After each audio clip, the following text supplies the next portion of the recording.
Hello student, welcome back in chemistry classes. Chemistry classes के अंदर सभी स्टूडेंट का बहुत बहुत वेलकम है।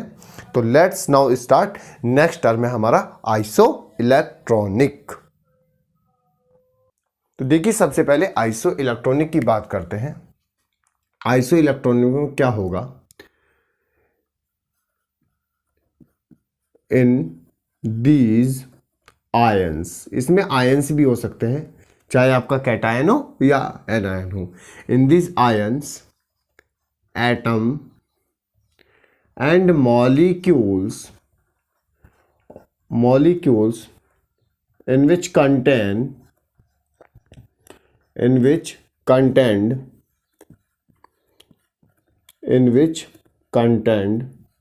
number of electron या number of electron will be same, मतलब ऐसे आयन, ऐसे एटम या ऐसे मॉलिक्यूल जिसके अंदर नंबर ऑफ इलेक्ट्रॉन जो है वो सेम होते हैं, दैट इज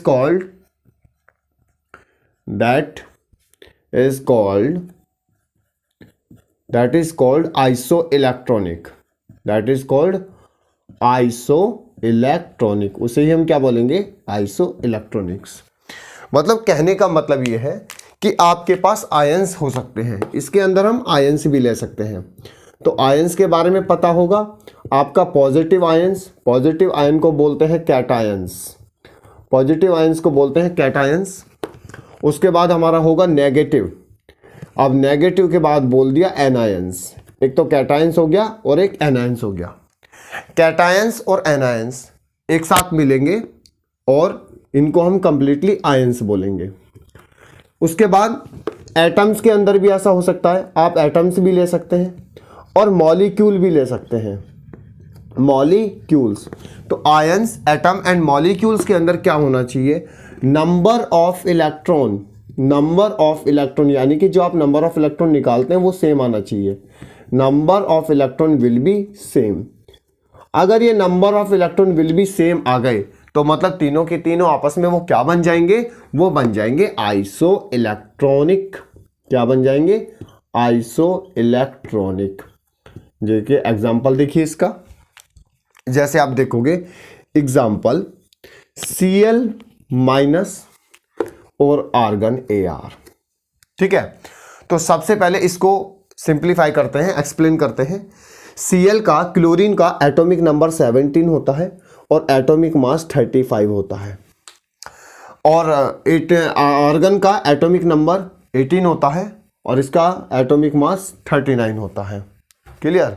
तो इनको सॉल्व करना है। अब देखिए, सबसे पहले तो जब इनको सॉल्व करेंगे तो सबसे पहले हम देखेंगे कि क्लोरीन के पास कितना एटॉमिक नंबर है?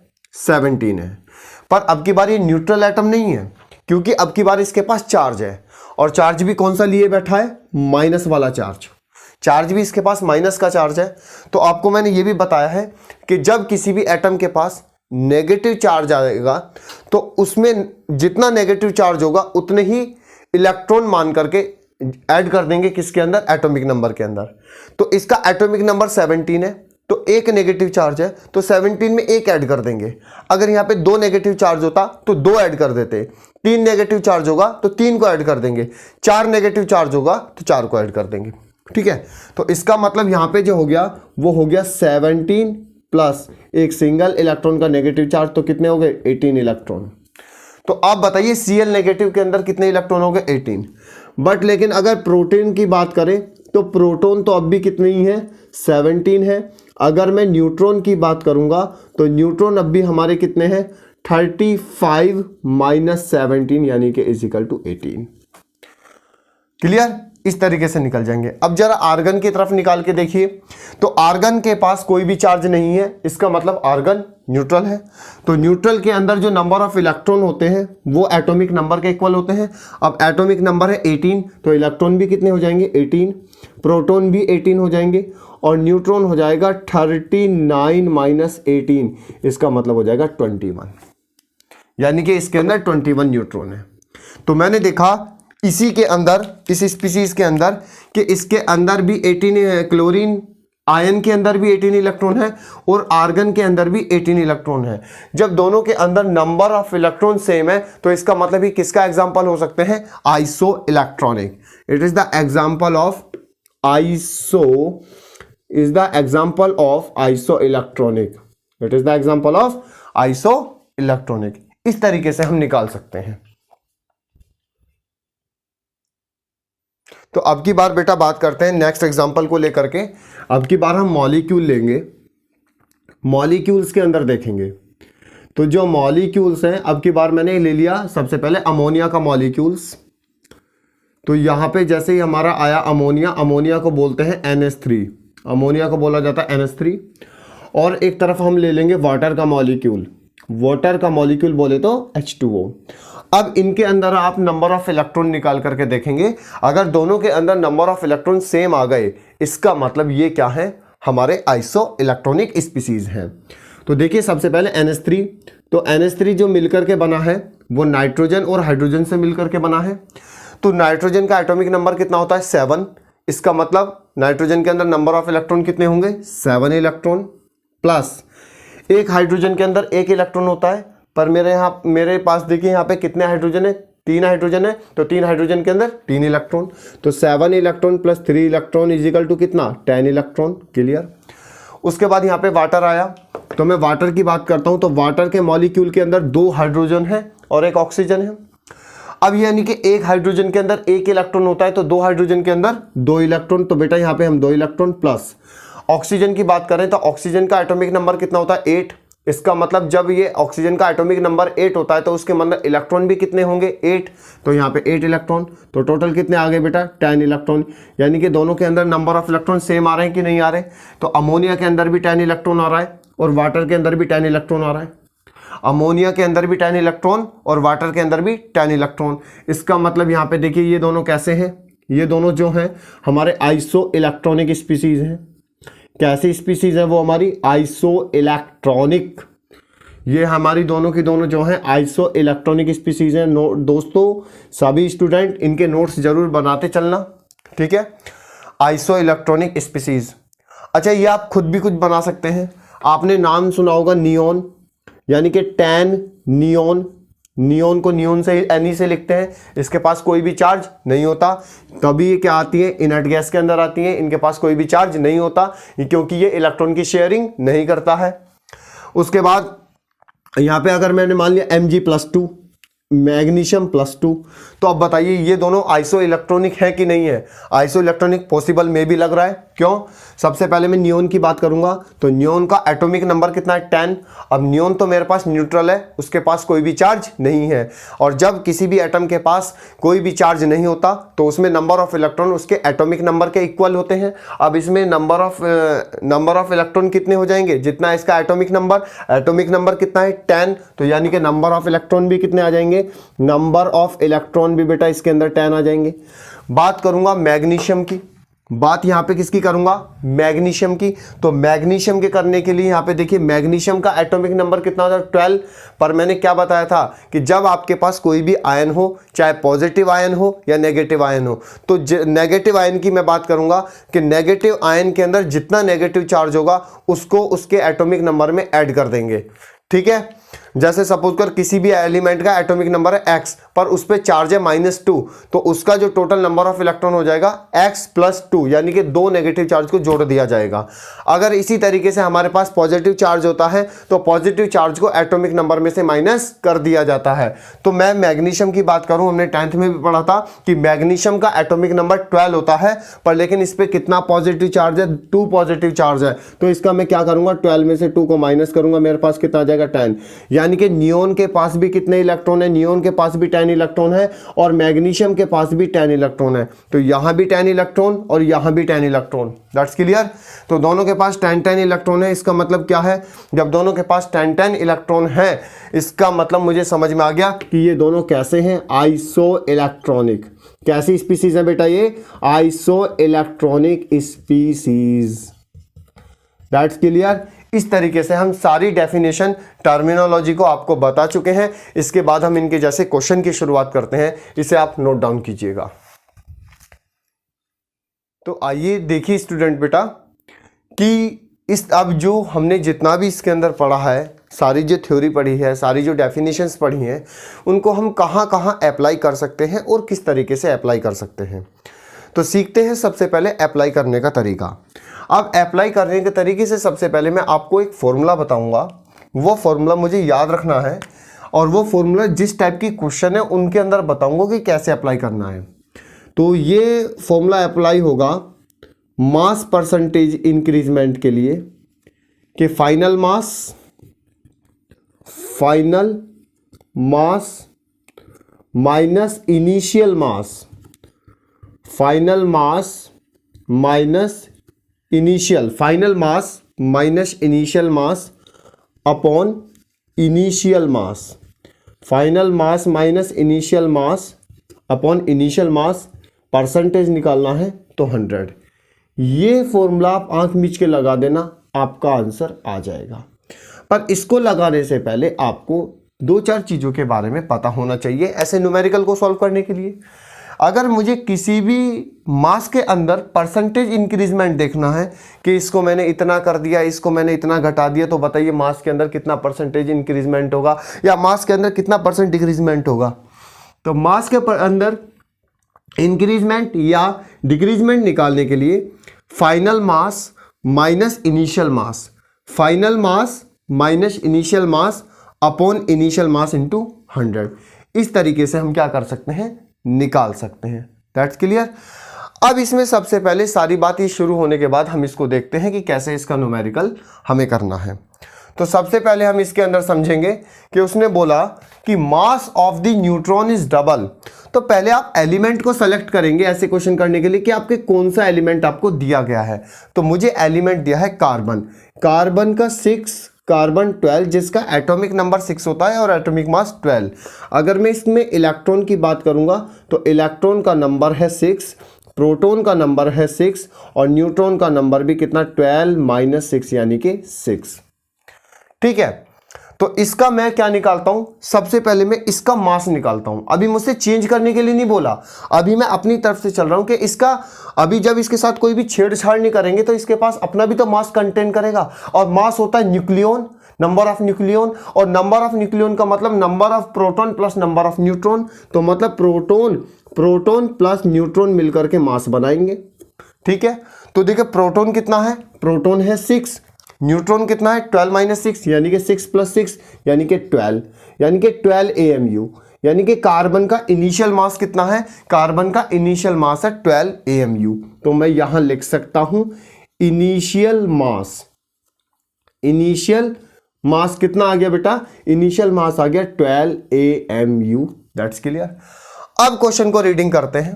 क्वेश्चन में देखिए क्या है, if the mass of neutron is double, कि जब न्यूट्रॉन के मास को डबल कर दिया जाए, न्यूट्रॉन के मास को डबल कर दिया जाए, इसका मतलब न्यूट्रॉन को डबल कर देंगे। न्यूट्रॉन को क्या करना है बेटा, double. And mass of the proton is half, mass is the proton is half. अब प्रोटॉन के मास को हाफ कर दिया जाए तो बताइए calculate the increment in mass percentage. तो मास के अंदर कितना परसेंट इंक्रीजमेंट होगा, मास के अंदर कितना परसेंट इंक्रीजमेंट होगा। तो सबसे पहले मैं क्या कर रहा हूं, न्यूट्रॉन को डबल कर रहा हूं। तो इसके अंदर हम देखेंगे न्यूट्रॉन डबल करेंगे तो न्यूट्रॉन पहले से कितने 6 हैं, तो 6 को डबल करेंगे तो 6 2 जा 12, यानी कि मेरे पास 12 न्यूट्रॉन हो गए। बट उसने बोला प्रोटॉन इज हाफ, तो प्रोटॉन पहले कितने हैं 6 है, अब उसका हाफ करना है। तो नंबर ऑफ प्रोटॉन कितना 6/2 यानी कि 3, यानी कि यहाँ पे कितने प्रोटॉन आ गए 3, तो 12 और 3 यानी कि number of proton plus number of neutron mass decide करेंगे। तो नंबर ऑफ प्रोटॉन कितना है, नंबर ऑफ प्रोटॉन है 12 और नंबर ऑफ न्यूट्रॉन जो है 12 और नंबर ऑफ प्रोटॉन है 3। तो 12 और 3 कितना आ गया 15 AMU। मतलब इसका फाइनल मास कितना आ गया, इसका फाइनल मास आ गया 15 AMU। तो यहां देखिए बेटा फाइनल मास, तो फाइनल मास इसका कितना आ जाएगा, फाइनल मास इसका आ गया 15 AMU। अब मुझे इंक्रीजमेंट ही तो निकालना है, तो इंक्रीजमेंट निकालने के लिए ये वाला फॉर्मूला लगाएंगे कि mass percentage is equal to बेटा final mass minus initial mass upon initial mass into 100। तो हम लगाएंगे यहां पे मास परसेंटेज, तो mass percentage is equal to final mass मतलब FM minus IM initial mass upon initial mass और into यहाँ पे कितना हो जाएगा 100। तो अगर मैं यहाँ पे मास परसेंटेज की बात करूं तो मास परसेंटेज में फाइनल मास कितना है, फाइनल मास तो मेरे पास निकल के आया है 15 AMU, तो यहाँ पे निकल के आया 15। और इनिशियल मास कितना है भाई, इनिशियल मास जो है वो इनिशियल मास है 12, तो इनिशियल मास 12 और यहाँ पे इनिशियल मास कितना हो गया अपॉन में फिर 12 इंटू 100। तो यहाँ इस तरीके से कर सकते हैं, तो 3/12 इंटू 100, तो मुझे लग रहा है 3 4 जा 12, तो 1/4 इंटू 100, इसका मतलब कितना 25 चौका 100 यानी कि 25%। यानी कि मास के अंदर कितना इंक्रीजमेंट हो गया, मास के अंदर इंक्रीजमेंट हो गया 25%। यानी कि इंक्रीजमेंट इन मास, तो मास के अंदर जो इंक्रीजमेंट देखा गया है वो बेटा देखा जाएगा 25%। कितना बेटा 25%। इस तरीके से ये क्वेश्चन सॉल्व किया जाता है। क्या हम कर सकते हैं, इस तरीके से क्वेश्चन को हम सॉल्व कर सकते हैं। अब नेक्स्ट क्वेश्चन करते हैं। तो देखिए सबसे पहले इस वाले क्वेश्चन की रीडिंग करते हैं। Question number 2, if the mass of neutron is double, कि न्यूट्रॉन के मास को क्या कर दिया जाए, डबल कर दिया जाए, and mass of the electron is half, और इलेक्ट्रॉन के मास को क्या कर दिया जाए, हाफ कर दिया जाए। तो if the mass of neutron is double, neutron के मास को डबल कर दिया जाए, and mass of the electron is half, यानी कि इलेक्ट्रॉन के मास को हाफ कर दिया जाए। So the calculate percentage increment of the mass 6 carbon 12। तो बताइए 6 कार्बन 12 के मास के परसेंटेज में कितना इंक्रीजमेंट होगा।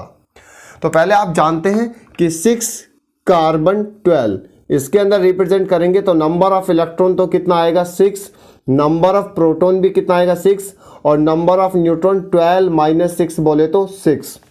तो मास डिपेंड करता है number of proton plus number of neutron, तो यानी कि number of neutron plus number of proton, इसका मतलब 6 + 6 इज इक्वल टू 12 AMU। ये जो है इसका इनिशियल मास है। क्या है ये, इनिशियल मास, यानी कि IM इज इक्वल टू जो आ जाएगा वो आ जाएगा 12 AMU।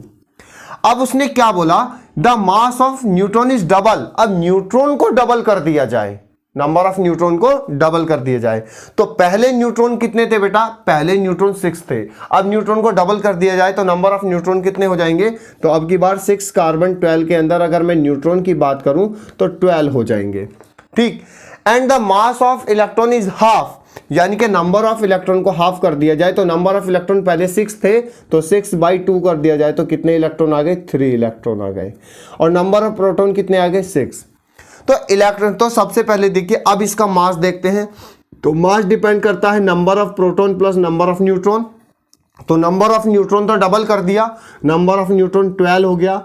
नंबर ऑफ प्रोटॉन, अब की बार नंबर ऑफ प्रोटॉन ही 6 है। कभी आप सोचो कि प्रोटॉन को हाफ कर दिया या इलेक्ट्रॉन को हाफ कर दिया, बेटा इलेक्ट्रॉन तो किसी भी एटम के मास के अंदर इन्वॉल्व ही नहीं किया जाता, क्योंकि इलेक्ट्रॉन तो ऑर्बिट के अंदर सर्कुलर घूमता रहता है, सर्कुलर पैथ पे घूमता रहता है। जबकि किसी भी एटम का सारा मास जो कंसिडर्ड होता है ना, वो उसके सेंटर में प्रेजेंट होता है, और सेंटर में होते हैं न्यूट्रॉन और प्रोटॉन, यानी कि जिसे बोलते हैं न्यूक्लियन। तो यानी कि जो मास डिपेंड करता है वो सिर्फ प्रोटॉन और न्यूट्रॉन पे डिपेंड करता है। इलेक्ट्रॉन, चाहे इलेक्ट्रॉन को हम पूरा खत्म कर दें या इलेक्ट्रॉन को बिल्कुल भी डिस्ट्रॉय ना करें, हमें इसके मास पे कोई इफेक्ट नहीं पड़ेगा। मास से इफेक्ट पड़ेगा नंबर ऑफ न्यूट्रॉन और नंबर ऑफ प्रोटॉन। तो समझ में आ गया। तो प्रोटॉन अब भी 6 है, तो कितना हो गया 18, यानी कि फाइनली कितना हो गया, फाइनली हो गया 18 AMU, यानी कि final mass is equal to कितना आ जाएगा 18 AMU। ये क्लियर होने के बाद अब मुझे क्या करना है कि कितना इंक्रीजमेंट हुआ। तो इंक्रीजमेंट के लिए आप फॉर्मूला लगा देंगे कि percentage of mass increasement is equal to, यहाँ पे आप देखेंगे final mass minus initial mass, final mass minus initial mass upon initial mass into 100। बिल्कुल दैट्स क्लियर कि mass percentage is equal to final mass minus initial mass upon initial mass into 100। अब बात करेंगे सबसे पहले फाइनल मास की। तो final मास जो है वो फाइनल मास कितना है मेरा 18 AMU। तो यहाँ पे 18, इनिशियल कितना है 12, इनिशियल अब भी 12 इंटू 100।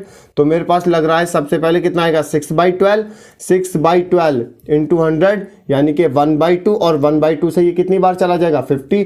यानी कि मास के अंदर कितने परसेंट इंक्रीजमेंट हुआ, मास के अंदर इंक्रीजमेंट हो गया 50%।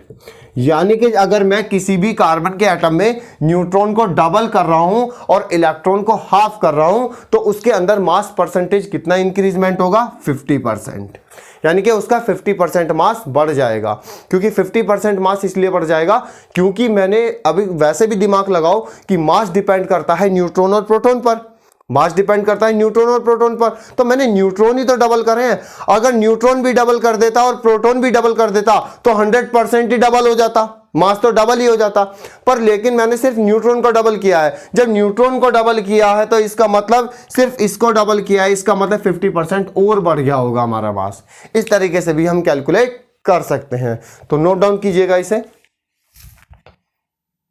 अब नेक्स्ट टॉपिक हम डिस्कस करने वाले हैं एवरेज एटॉमिक मास कि एवरेज एटॉमिक मास क्या होता है, या हम एवरेज एटॉमिक मास को कैसे डिस्कस करेंगे समझते हैं। सबसे पहले तो इसकी डेफिनेशन लिखते हैं, the average weight, the average weight, average weight of isotopes of the isotopes, the average weight of the isotope of single element,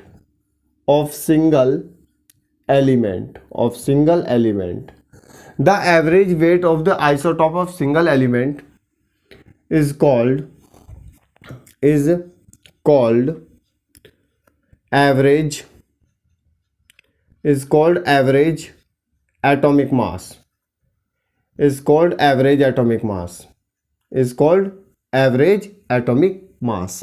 तो कहने का मतलब क्या है कि हमारे पास कोई भी सिंगल एलिमेंट के आइसोटॉप्स होंगे, आइसोटॉप्स ऑफ सिंगल एलिमेंट। इसको ध्यान से देखिए, आइसोटॉप्स ऑफ सिंगल एलिमेंट।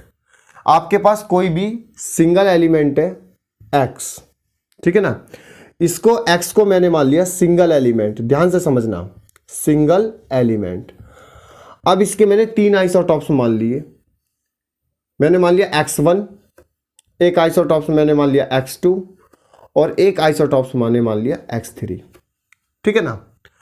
तो इन x1 आइसोटॉप्स, x2 आइसोटॉप्स और x3 आइसोटॉप्स का जो एवरेज वेट होगा ना, इनका जो एवरेज वेट होगा उसी को ही हम बेटा क्या बोलेंगे, एवरेज एटॉमिक मास। उसी को ही हम क्या बोलेंगे, एवरेज एटॉमिक मास। तो क्या बोला, the average weight of the isotope of single element. किसी भी सिंगल एलिमेंट के आइसोटॉप का, किसी भी सिंगल एलिमेंट के आइसोटॉप्स का जो एवरेज वेट होता है ना, देखो बेटा डेफिनेशन, किसी भी सिंगल एलिमेंट के आइसोटॉप्स का जो एवरेज वेट होता है ना उसको एवरेज एटॉमिक मास बोलते हैं। मेरे पास एक सिंगल एलिमेंट है और सिंगल एलिमेंट के 3 आइसोटॉप्स हैं, x1, x2 और x3। तो इन आइसोटॉप्स का जो हमारा मास होगा ना, जो एवरेज वेट होगा उसको हम एवरेज एटॉमिक मास बोलेंगे। क्या बोलेंगे, एवरेज एटॉमिक मास उसको बोल दिया जाएगा। अब इसके अंदर एवरेज एटॉमिक मास निकाला कैसे जाता है उसको समझते हैं। तो आपके पास ध्यान से समझना कि आपके पास एक सिंगल एलिमेंट है x, उनके 3 आइसोटॉप्स हैं x1, x2 और x3।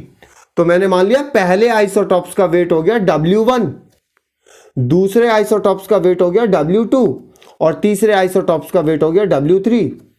यानी कि पहले आइसोटॉप्स W1, दूसरा आइसोटॉप्स W2 और तीसरा आइसोटॉप्स हमारा W3। और जैसे भाई मुझे पता है कि एटमॉस्फेयर के अंदर x1 का W1 ग्राम है, x2 का W2 ग्राम है और x3 का W3 ग्राम है। और इनकी एटमॉस्फेयर में पाए जाने की परसेंटेज y1%, यानी कि x1 जो मिलता है वो y1% से मिलता है, x2 जो है वो y2% में मिलता है और यानी कि ये y3% में। इन परसेंटेज का कहने का मतलब है कि जो हमारे एटमॉस्फेयर में x1 है ना वो y1 परसेंटेज में फॉर्म है कि y1 परसेंटेज मिलता है एटमॉस्फेयर के अंदर, x2 y2 परसेंटेज में मिलता है और x3 y3 परसेंटेज में मिलता है। तो तब जाकर के हम इसका एवरेज एटॉमिक मास कैसे निकालेंगे? तो एवरेज एटॉमिक मास यानी कि AVG ATMAS एवरेज एटॉमिक मास, एवरेज एटॉमिक मास। तो हम करेंगे W1 कितने परसेंट मिल रहा है? Y1, तो लिखेंगे W1 Y1 प्लस W2 कितना मिल रहा है? Y2, तो यानी कि W2 Y2 mass into percentage. Third isotopes देखिए, थर्ड आइसोटॉप्स का मास और उसकी percentage plus W3 Y3 upon total weight of isotopes W1 plus W2 plus W3। इससे निकल जाएगा हमारा क्या? एवरेज एटॉमिक मास। क्या निकल जाएगा बेटा इससे? एवरेज एटॉमिक मास, यानी कि इसका जो है परसेंटेज अलग अलग निकल जाएगी। क्लियर? अब जो एवरेज एटॉमिक मास मिला यहां पे देखना है, एवरेज एटॉमिक मास। अब इसकी बात करेंगे। एवरेज एटॉमिक मास के अंदर जो आपका निकलेगा फॉर्मूला वो था W1 Y1 plus W2 Y2 plus W3 Y3 upon Y1 plus Y2 plus Y3। इस तरीके से निकालना है। जैसे मेरे पास एक एग्जांपल दिया, इस एग्जांपल को लेके चलें कि सबसे पहले दिया Cl35 और दो आइसोटोप्स दिए हैं क्लोरीन के और Cl37, यानी कि दो आइसोटोप दिए हैं, एक Cl35 और एक Cl37। अब जो Cl35 है वो हमेशा हमारी जो एटमॉस्फेयर है उसके अंदर 75% मिलता है, 75%, और जो 37 है वो हमारा 25% मिलता है। तो बताइए इन दोनों का एवरेज एटॉमिक मास कितना होगा? इन सब का एवरेज एटॉमिक मास क्या होगा? तो आपको भी पता है। सबसे पहले तो एवरेज एटॉमिक मास, तो average atomic mass is equal to कितना? W1 Y1 plus W2 Y2 sorry, और यहां पे कितना? Y1 plus Y2। इस तरीके से निकालेंगे। अब W1 कितना है? W1 है 35 into 75 plus 37 into 25 upon 75 plus 25। Clear? सारी परसेंटेज को ऐड करेंगे, इन सब का मल्टीप्लाई करेंगे। इसके अंदर हम देखें, सबसे पहले हम मल्टीप्लाई करके रखते हैं 35 और 75। 5 5 जा 25, 2 कैरी, 5 3 जा 15 और 2 17, 7 5 जा 35, 3 क्या रहे, 7 3 जा 21 और 24। तो इसका मतलब 5 12 कैरी 1 4 1 5 6 यानी कि 26, यानी कि 2625 प्लस अब यहाँ पे जो है 37 25, 7 5 जा 35, 3 5 3 जा 7 5 जा 35, 3 5 3 जा 15 और 3 18, 7 2 जा 14 कैरी 1, 7 2 जा 14 कैरी 1, 3 2 जा 6 और 1 7। तो कितना हो गया? 5 8 4 12 कैरी 1, 7 और 9 25। तो 925 अपॉन कितना आ जाएगा? 100। क्लियर? अब इसको ऐड कर दीजिए यहां पे जो है सारा सब कुछ।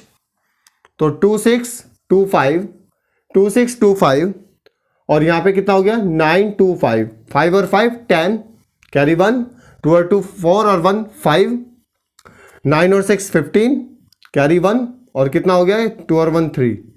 तो आ गया इतना, कितना? 35.50 अपॉन 100, यानी कि सॉरी इतना, तो इससे डिवाइड करके आएगा 35.5। तो यानी कि इसका एवरेज एटॉमिक मास कितना आ गया? इसका एवरेज एटॉमिक मास, इसका एवरेज एटॉमिक मास जो आ जाएगा वो आ जाएगा 35.5 AMU। Clear?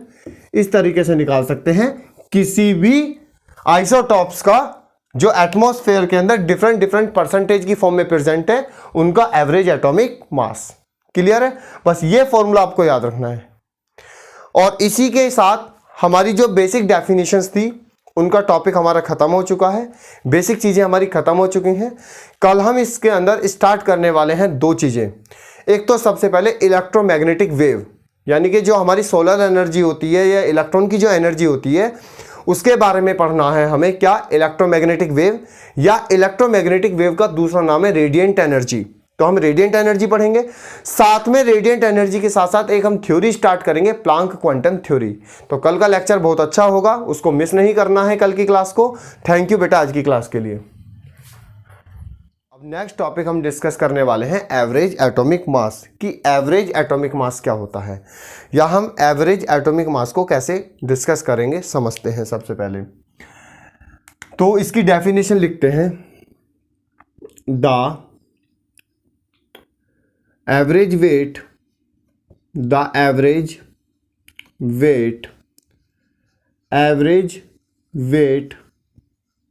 of isotopes of the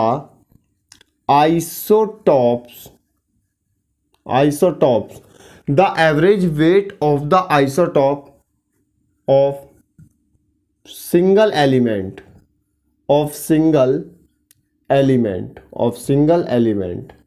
the average weight of the isotope of single element is called average atomic mass.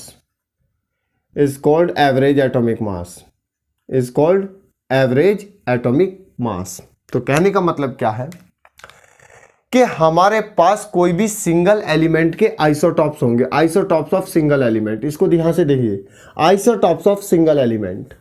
आपके पास कोई भी सिंगल एलिमेंट है एक्स, ठीक है ना, इसको एक्स को मैंने मान लिया सिंगल एलिमेंट। ध्यान से समझना, सिंगल एलिमेंट। अब इसके मैंने 3 आइसोटॉप्स मान लिए। मैंने मान लिया x1, एक आइसोटॉप्स मैंने मान लिया x2 और एक आइसोटॉप्स मैंने मान लिया x3, ठीक है ना। तो इन x1 आइसोटॉप्स, x2 आइसोटॉप्स और x3 आइसोटॉप्स का जो एवरेज वेट होगा ना, इनका जो एवरेज वेट होगा उसी को ही हम बेटा क्या बोलेंगे? एवरेज एटॉमिक मास। उसी को ही हम क्या बोलेंगे? Average atomic mass. तो क्या बोला? The average weight of the isotope of single element. किसी भी सिंगल एलिमेंट के आइसोटॉप का, किसी भी सिंगल एलिमेंट के आइसोटॉप्स का जो एवरेज वेट होता है ना, देखो बेटा डेफिनेशन, किसी भी सिंगल एलिमेंट के आइसोटॉप्स का जो एवरेज वेट होता है ना, उसको एवरेज एटॉमिक मास बोलते हैं। मेरे पास एक सिंगल एलिमेंट है और सिंगल एलिमेंट के 3 आइसोटॉप्स हैं, x1, x2 और x3। तो इन आइसोटॉप्स का जो हमारा मास होगा ना, जो एवरेज वेट होगा, उसको हम एवरेज एटॉमिक मास बोलेंगे। क्या बोलेंगे? एवरेज एटॉमिक मास उसको बोल दिया जाएगा। अब इसके अंदर एवरेज एटॉमिक मास निकाला कैसे जाता है उसको समझते हैं। तो आपके पास ध्यान से समझना कि आपके पास एक सिंगल एलिमेंट है x, उनके 3 आइसोटॉप्स हैं x1, x2 और x3। तो मैंने मान लिया पहले आइसोटॉप्स का वेट हो गया W1, दूसरे आइसोटॉप्स का वेट हो गया W2 और तीसरे आइसोटॉप्स का वेट हो गया W3। यानी कि पहले आइसोटॉप्स W1, दूसरा आइसोटॉप्स W2 और तीसरा आइसोटॉप्स हमारा W3। और जैसे भाई मुझे पता है कि एटमॉस्फेयर के अंदर x1 का W1 ग्राम है, x2 का W2 ग्राम है और x3 का W3 ग्राम है, और इनकी एटमॉस्फेयर में पाए जाने की परसेंटेज y1%, यानी कि x1 जो मिलता है वो y1% से मिलता है, x2 जो है वो y2% में मिलता है, और यानी कि ये y3% में। इन परसेंटेज का कहने का मतलब है कि जो हमारे एटमॉस्फेयर में x1 है ना, वो y1% में फॉर्म है, कि y1% मिलता है एटमॉस्फेयर के अंदर, x2 y2% में मिलता है और x3 y3% में मिलता है। तो तब जाकर के हम इसका एवरेज एटॉमिक मास कैसे निकालेंगे? तो एवरेज एटॉमिक मास यानी कि AVG, ATMAS, एवरेज एटॉमिक मास, एवरेज एटॉमिक मास। तो हम करेंगे W1 कितने परसेंट मिल रहा है? Y1, तो लिखेंगे W1 Y1 प्लस W2 कितना मिल रहा है? Y2, तो यानी कि W2 Y2 mass into percentage. Third isotopes देखिए, थर्ड आइसोटॉप्स का मास और उसकी percentage plus W3 Y3 upon total weight of isotopes W1 plus W2 plus W3। इससे निकल जाएगा हमारा क्या? एवरेज एटॉमिक मास। क्या निकल जाएगा बेटा इससे? एवरेज एटॉमिक मास, यानी कि इसका जो है परसेंटेज अलग अलग निकल जाएगी। क्लियर? अब जो एवरेज एटॉमिक मास मिला यहां पे देखना है, एवरेज एटॉमिक मास। अब इसकी बात करेंगे। एवरेज एटॉमिक मास के अंदर जो आपका निकलेगा फॉर्मूला वो था W1 Y1 plus W2 Y2 plus W3 Y3 upon Y1 plus Y2 plus Y3। इस तरीके से निकालना है। जैसे मेरे पास एक एग्जांपल दिया, इस एग्जांपल को लेके चलें कि सबसे पहले दिया Cl35 और दो आइसोटोप्स दिए हैं क्लोरीन के और Cl37, यानी कि दो आइसोटोप दिए हैं, एक Cl35 और एक Cl37। अब जो Cl35 है वो हमेशा हमारी जो एटमॉस्फेयर है उसके अंदर 75% मिलता है, 75%, और जो 37 है वो हमारा 25% मिलता है। तो बताइए इन दोनों का एवरेज एटॉमिक मास कितना होगा? इन सब का एवरेज एटॉमिक मास क्या होगा? तो आपको भी पता है। सबसे पहले तो एवरेज एटॉमिक मास, तो average atomic mass is equal to कितना? W1 Y1 plus W2 Y2 sorry, और यहाँ पे कितना? Y1 plus Y2। इस तरीके से निकालेंगे। अब W1 कितना है? W1 है 35 into 75 plus 37 into 25 upon 75 plus 25। Clear? सारी परसेंटेज को ऐड करेंगे, इन सब का मल्टीप्लाई करेंगे। इसके अंदर हम देखें, सबसे पहले हम मल्टीप्लाई करके रखते हैं 35 और 75। 5 5 जा 25, 2 कैरी, 5 3 जा 15 और 2 17, 7 5 जा 35, 3 क्या रहे, 7 3 जा 21 और 24। तो इसका मतलब 5 12 कैरी 1 4 1 5 6 यानी कि 26, यानी कि 2625 प्लस अब यहाँ पे जो है 37 25, 7 5 जा 35, 3 5 3 जा 7 5 जा 35, 3 5 3 जा 15 और 3 18, 7 2 जा 14 कैरी 1, 7 2 जा 14 कैरी 1, 3 2 जा 6 और 1 7। तो कितना हो गया? 5 8 4 12 कैरी 1 7 और 9 25। तो 925 अपॉन कितना आ जाएगा? 100। क्लियर? अब इसको ऐड कर दीजिए यहाँ पे जो है सारा सब कुछ। तो 2625 और यहाँ पे कितना हो गया? 925, 5 और 5 10 कैरी 1, 2 और 2 4 और 1 5, 9 और 6 15 कैरी 1 और कितना हो गया? 2 और 1 3। तो आ गया इतना, कितना? 35.50 अपॉन 100, यानी कि सॉरी इतना, तो इससे डिवाइड करके आएगा 35.5। तो यानी कि इसका एवरेज एटॉमिक मास कितना आ गया? इसका एवरेज एटॉमिक मास, इसका एवरेज एटॉमिक मास जो आ जाएगा वो आ जाएगा 35.5 AMU। क्लियर?